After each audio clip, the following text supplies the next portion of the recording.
So the question is, at the problem will be solved means at least A or B or C or D or E will solve the problem.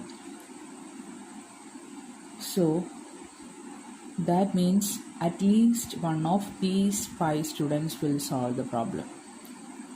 So probability of at least one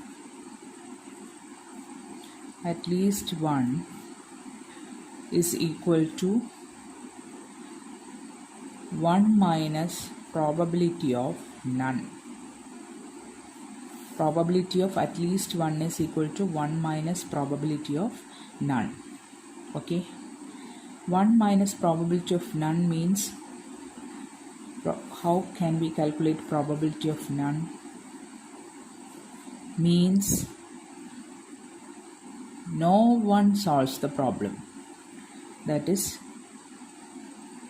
probability that A does not solve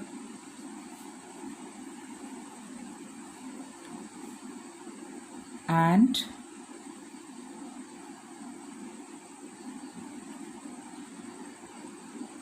B does not solve and C does not solve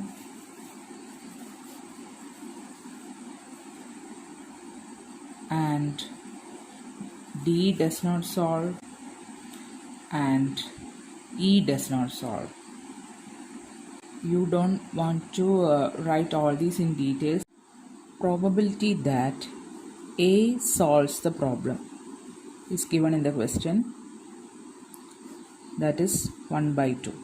So probability that A fails to solve will be 1 minus 1 by 2, that is 1 by 2. Similarly, probability that B solves the problem is given, that is 1 by 3. Probability that B does not solve, fails to solve,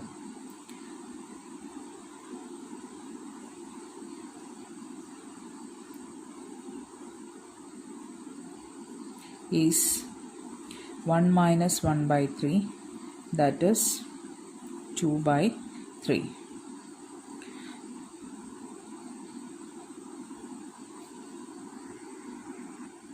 Similarly, probability that C solves the problem is given in the question, that is 1 by 4. So probability that C fails to solve is 3 by 4.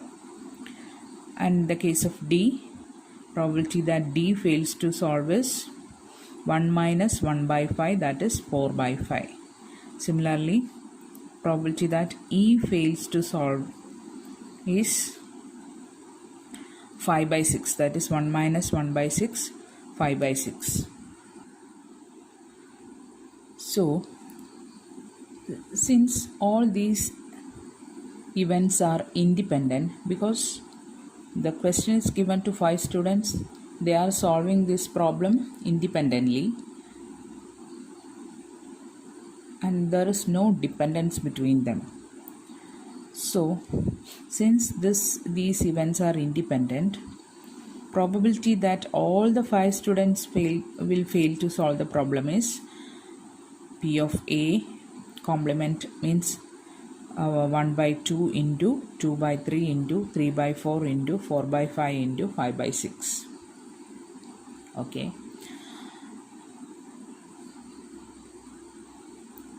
All these are independent events.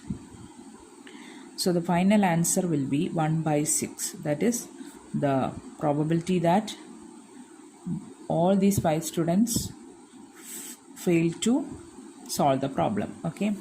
Then what is the probability of that at least one solve the problem? One solve is 1 minus